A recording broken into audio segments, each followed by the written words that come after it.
Anak ayam yang baru menetas itu sangat rentan sekali terhadap kematian teman-teman. Tapi kalau kita tahu cara bagaimana merawatnya, tingkat kehidupannya bisa sangat tinggi. Nah, di video kali ini saya akan share bagaimana cara saya merawat anakan ayam agar tidak mudah terkena seleksi alam. Berdasarkan pengalaman saya sendiri teman-teman.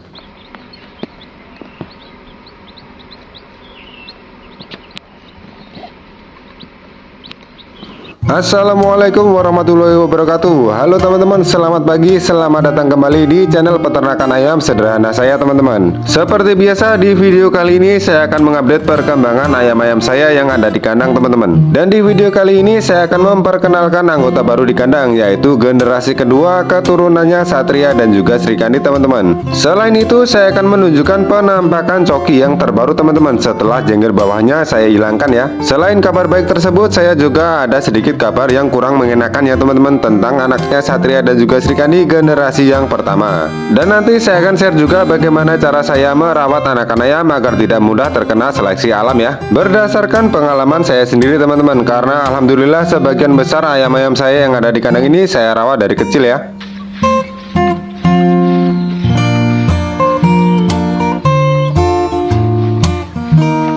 Jadi saya akan ceritakan kembali awal-awal saya beternak ayam ya teman-teman. Jadi dulu Jarot dan Tuti itu saya rawat dari DOC teman-teman, dan sekarang usia mereka sudah 1 tahun lebih 5 bulan ya. Selain itu saya dulu juga membeli DOC ayam kampung super ya, dan 2 DOC ayam layer. Dan mereka semua saya besarkan sampai menghasilkan 10 ekor anakan ayam kampung super ya. Dan dari 10 ekor anakan ayam kampung super saya tersebut saya besarkan sampai usia 3 bulan ya, dan tidak ada yang terkena seleksi alam karena penyakit teman-teman. Dan sekarang mereka sudah tidak ada semua ya, karena di usia 3 bulan mereka sudah saya jual ya. Selain itu saya juga merawat generasi pertama dan generasi kedua keturunan Jarot dan Tuti teman-teman. Dan generasi yang pertama saya rawat sampai usia 4 bulan ya, dan di usia 4 bulan kebanyakan dari mereka terkena seleksi alam karena predator ya. Jadi dulu generasi pertama keturunan Jarot dan Tuti itu menetas 6 ekor teman-teman, dan alhamdulillah tidak ada yang terkena seleksi alam sewaktu masih DOC ya. Dan generasi kedua keturunan Jarot dan Tuti itu dulu menetas 5 ekor dan saya jual 3 ekor ya, dan sekarang tinggal Junot saja teman-teman. Dan Tiwi dan Tiwil itu saya rawat dari usia 1 bulan ya, dan sekarang usia mereka sudah 9 bulanan ya. Jadi dari semua ayam betina saya yang saya dapatkan ketika sudah dewasa itu hanya Sekar dan Srikandi saja teman-teman. Yang lainnya saya rawat dari kecil ya. Dan kedua ayam pelakar saya juga saya rawat dari usia 1,5 bulan ya, sampai sekarang usia mereka sudah hampir 6 bulan teman-teman.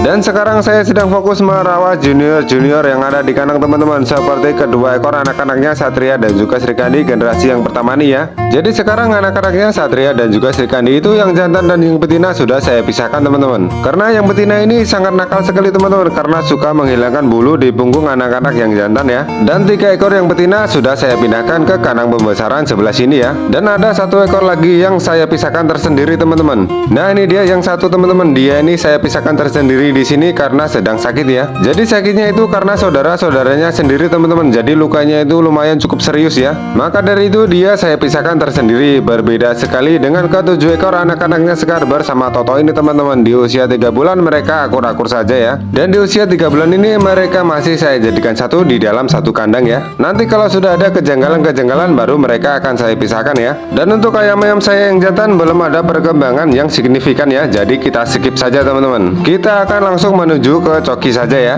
Nah ini dia coki teman-teman. Seperti inilah wujud barunya ketika jengger bawahnya sudah tidak ada ya. Nah gimana nih menurut teman-teman, dia ini lebih ganteng atau lebih gimana nih? Monggo di komen ya. Jadi dalam proses menghilangkan jenggernya coki ini saya membutuhkan waktu 2 minggu ya. Jadi sebenarnya 1 minggu saja sudah cukup ya, tapi saya belum berani waktu itu ya. Maka dari itu setelah 2 minggu baru saya rapikan sendiri teman-teman. Dan di sini ada Srikandi teman-teman. Dia ini masih mengeram ya, karena masih ada 5 butir telur yang belum menetas. Saya tidak tahu ya apakah nanti telurnya yang tersisa ini bisa menetas atau tidak ya, karena jarak antara anakan pertama menetas itu sudah 3 hari ya. Dan ini anak-anaknya Satria dan juga Srikandi generasi yang kedua yang sudah menetas teman-teman, ada 2 ekor ya. Nah sebelum saya share bagaimana cara saya merawat anakan ayam yang baru menetas seperti ini, saya akan memberi ayam-ayam saya makan dulu ya, karena mereka sudah berisik sekali teman-teman.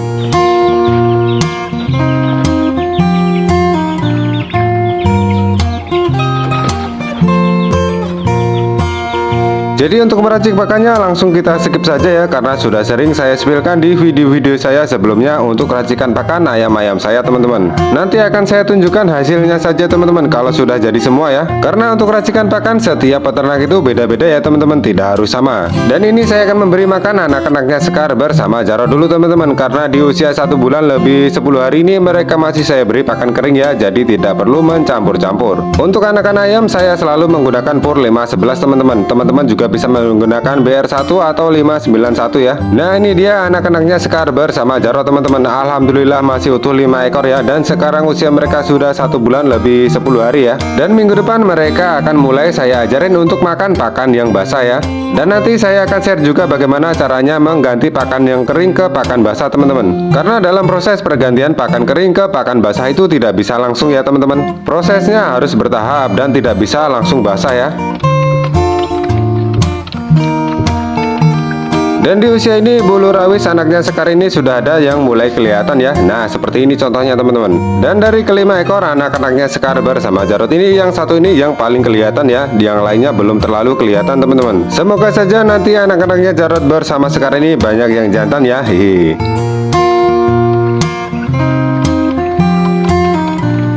Berikutnya saya akan memberi makan ayam-ayam saya yang lainnya ya. Nah yang di ember putih ini untuk ayam-ayam saya yang betina yang saya umbar teman-teman, yang terdiri dari BR2, nasi dan juga dedak padi teman-teman. Jadi tidak ribet banget ya, karena semua pakan ayam-ayam saya itu tidak terlalu muluk-muluk ya. Yang penting mereka mau makan pakan yang saya berikan teman-teman. Yang berikutnya di wadah ini saya berikan untuk ayam-ayam saya yang jantan ya, yang terdiri dari pur 594, dedak padi, nasi dan juga jagung pecah teman-teman. Jadi racikan pakan untuk ayam-ayam saya yang jantan dan yang betina itu berbeda ya. Yang berikutnya di wadah ini saya berikan untuk anak-anaknya Sekar bersama Toto, anak-anaknya Satria dan juga Srikandi teman-teman, yang terdiri dari pur 511, dedak padi yang halus dan juga nasi teman-teman. Yang berikutnya di dua wadah yang ini saya berikan untuk anak-anaknya Sekar bersama Toto, anak-anaknya Srikandi dan juga Satria yang jantan teman-teman. Karena di kedua pakan ini saya berikan Vitagro Premix ya. Jadi yang saya beri Vitagro Premix itu hanya yang jantan saja teman-teman, yang betina belum ya. Karena jujur saja teman-teman, kalau mau saya berikan semuanya saya tidak sanggup ya. Makanya yang jantan saja yang saya berikan Vitagro Premix. Berikutnya yang di wadah pakan ini saya berikan untuk Srikandi teman-teman. Racikan pakannya sama dengan yang di ember putih tadi ya, cuman saya beri tambahan jagung pecah yang sedikit. Nah ini dia dua ekor anak-anaknya Sekar bersama Toto yang saya beri Vitagro Premix teman-teman. Jadi dua ekor anakan ayam ini adalah yang berkelamin jantan ya. Jadi sebenarnya ada satu lagi yang jantan teman-teman, tapi tidak saya berikan ya. Nanti kita akan lihat perbandingannya ketika anakan ayam saya berikan Vitagro Premix dan yang tidak saya berikan ya. Jadi sebenarnya Vitagro Premix itu lebih bagus diberikan ketika ayam usia 3 bulan ke atas ya. Tapi mau diberikan sebelum usia 3 bulan juga tidak apa-apa sih. Nah kalau dua ekor anaknya Sekar yang jantan tadi sudah selesai makan, saya keluarkan lagi dari kandang besi, kemudian saya beri pakan lagi seperti ini ya bersama saudara-saudara yang lainnya. Jadi saya itu suka sekali menggoda mereka ketika mau makan seperti ini ya, karena seru sekali teman-teman.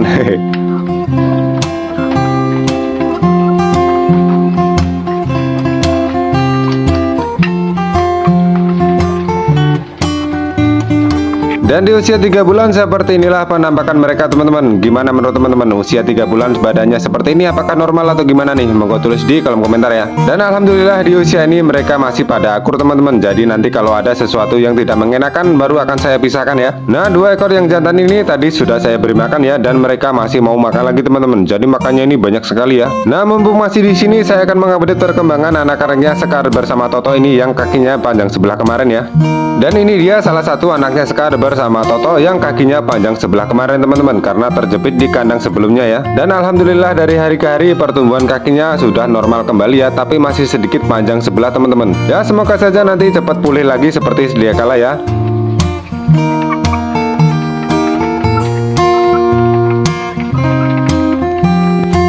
Yang berikutnya di sini saya memberi makan ayam-ayam saya yang betina yang saya umbar teman-teman. Dan alhamdulillah sekarang mereka sudah rajin bertelur teman-teman, kecuali kedua yang plaker saya ya. Mereka belum bertelur sendiri ya. Dan percaya atau tidak, sekarang Sekar juga sudah mulai bertelur lagi teman-teman. Dan telurnya kemarin sudah ada 2 butir ya. Tapi karena tidak ada pejantan yang mengawini, jadi telurnya saya konsumsi saja teman-teman. Sebenarnya sayang sekali ya, ayam-ayam saya sudah mulai bertelur tapi tidak saya kawinkan ya. Lah gimana, Ong Satria sama Jarot masih saya pokok. Nanti setelah kandang yang mau saya buat sudah jadi, insya Allah saya akan mulai breeding lagi ya. Berikutnya yang saya beri makan yaitu anak-anaknya Satria dan juga Sri Kandi yang jantan teman-teman. Jadi sekarang mereka sudah saya pisahkan tersendiri ya. Padahal kemarin mereka ini tidak akur ya, tapi sekarang sudah akur. Jadi sekarang anak-anaknya Satria dan juga Sri Kandi generasi yang pertama ini usianya sudah 2 bulan lebih 12 hari ya. Dan seperti inilah badan mereka sekarang teman-teman. Gimana menurut teman-teman, apakah wajar atau gimana nih? Nanti akan saya spillkan lebih detail di video reels ya.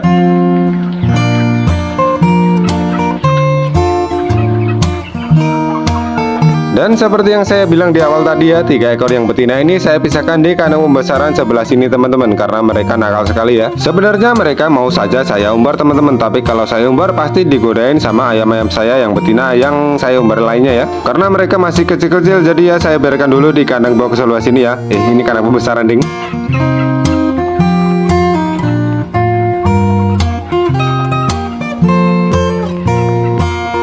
Sedangkan 1 ekor betina yang lainnya saya pindahkan ke kandang box sebelah sini ya. Nah ini baru kandang box ini. Karena lukanya ini lumayan cukup serius ya teman-teman, tapi saya tidak bisa menunjukkannya ya. Semoga dengan saya pisahkan dia bisa cepat sembuh lagi ya. Selanjutnya di sini ada Sri Kandi teman-teman. Dia ini masih mengerami 5 butir telurnya ya. Saya juga tidak tahu apakah nanti telurnya ini bisa menetas semua atau tidak ya. Karena selisih antara anakan yang pertama itu menetas sudah 3 hari ya. Ya semoga saja nanti telurnya bisa menetas ya, menyusul kakak-kakaknya yang sudah menetas duluan ya. Dan setelah ini Sri Kandi akan saya istirahatkan dulu selama kurang lebih 1 bulan ya. Karena Satria masih saya box, jadi saya belum bisa mengawinkan mereka ya. Karena seperti yang kemarin saya bilang, saya akan fokus untuk merawat bulunya dulu teman-teman. Dan sekarang bulu ekornya ini sudah lumayan cukup panjang ya. Dan seperti inilah bulu di ekornya teman-teman. Jadi dia ini bukan ekor Lydia. Selanjutnya di sini ada Juno teman-teman. Kurang 1 minggu lagi usianya sudah genap 7 bulan ya. Wah tidak terasa sekali teman-teman, ayam yang dulu saya rawat dari kecil sekarang usianya sudah mau 7 bulan ya. Dan seperti inilah penampakan juniornya Jarot yang kedua teman-teman, yaitu Juno. Selanjutnya di sini ada Coki teman-teman. Seperti inilah wujud barunya ketika jengger bawahnya tidak ada ya. Nanti akan saya spillkan lebih detail lagi di video reels ya.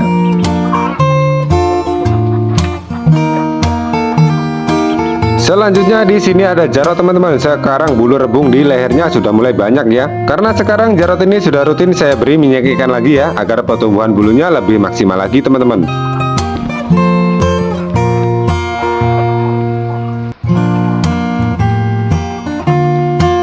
Nah selanjutnya saya akan sharing bagaimana cara saya merawat anakan ayam yang baru menetas agar tidak mudah terkena seleksi alam teman-teman. Karena anakan ayam yang baru menetas seperti ini sebenarnya masih sangat lemah sekali ya. Sistem kekebalan tubuhnya belum kuat dan masih sangat sensitif terhadap suhu, pakan, dan juga lingkungan. Jadi kalau perawatannya kurang tepat, biasanya anakan ayam mudah sakit bahkan menimbulkan kematian ya. Hal pertama yang sangat penting adalah kandang DOC anakan ayam kita teman-teman. Jadi kandang anakan ayam harus hangat, kering, dan juga terlindung dari angin ya. Jadi untuk kandang DOC nya saya buat sedikit lebih rapat ya, dengan ventilasi yang tidak terlalu lebar teman-teman. Ini saya tambahin kardus sendiri ya. Dan kandang DOC saya ini menggunakan lampu penghangat teman-teman, minimal 5 watt atau 10 watt ya, untuk anakan ayam yang sedikit. Karena lampu penghangat ini sangat penting sekali teman-teman, agar ayam tidak kedinginan ya, terutama di malam hari.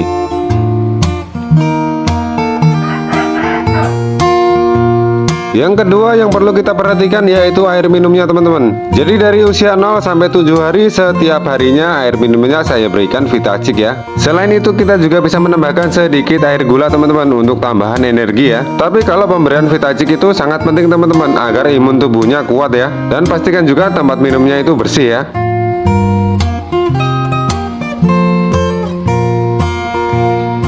Berikutnya hal ketiga yang perlu kita perhatikan yaitu pemberian pakannya teman-teman. Jadi untuk anakan ayam yang masih kecil sebaiknya menggunakan pakan starter yang teksturnya itu halus ya. Nah di sini saya biasanya menggunakan Pur 511 teman-teman. Kalau teman-teman bisa menggunakan BR1 atau 591 juga ya. Nah karena kemarin mereka ini saya biarkan bersama induknya selama 3 hari, jadi sekarang mereka sudah bisa makan dan minum sendiri teman-teman. Jadi anakan ayam yang baru menetas itu minimal sekali dibiarkan bersama induknya selama 3 hari ya. Teman-teman juga bisa membiarkan bersama induknya selama 1 minggu, 2 minggu, atau 1 bulan juga boleh. Dan untuk 1 minggu ke depan usahakan pakannya ini tersedia 24 jam teman-teman. Jadi kalau sewaktu-waktu mereka lapar bisa makan sendiri ya.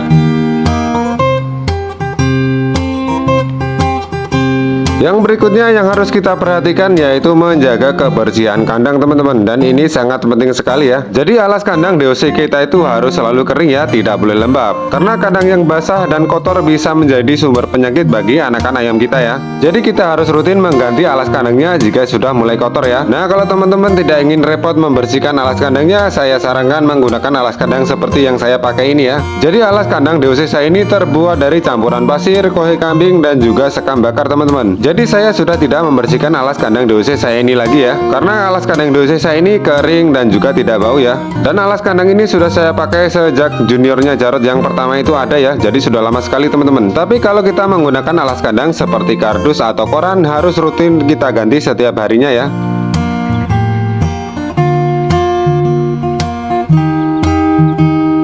Yang berikutnya yang perlu kita perhatikan yaitu menjamur anakan ayam teman-teman. Ini juga tidak boleh kita remehkan ya, karena sinar matahari pagi itu sangat bagus untuk pertumbuhan anakan ayam seperti ini ya. Dan biasanya saya menjemur anakan ayam itu antara jam 7 sampai jam 9 pagi ya. Tapi tidak perlu lama-lama teman-teman, maksimal selama 20 menit saja ya.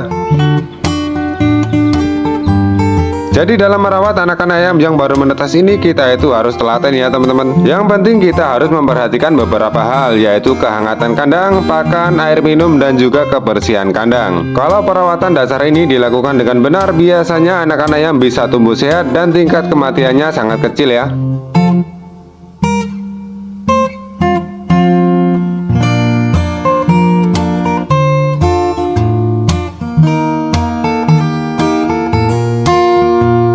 Dan seperti itulah cara saya merawat anakan ayam yang baru menetas agar tidak mudah terkena seleksi alam teman-teman. Semoga video ini bermanfaat ya, terutama untuk teman-teman yang baru mulai untuk beternak ayam.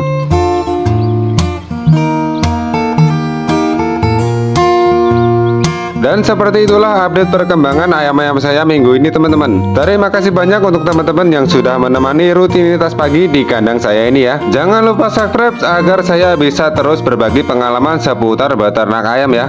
Dan agar tidak ketinggalan juga update perkembangan ayam-ayam saya berikutnya ya. Dan terima kasih banyak sudah menonton. Sampai jumpa di video-video saya berikutnya. Salam peternak rumahan dan salam satu hobi.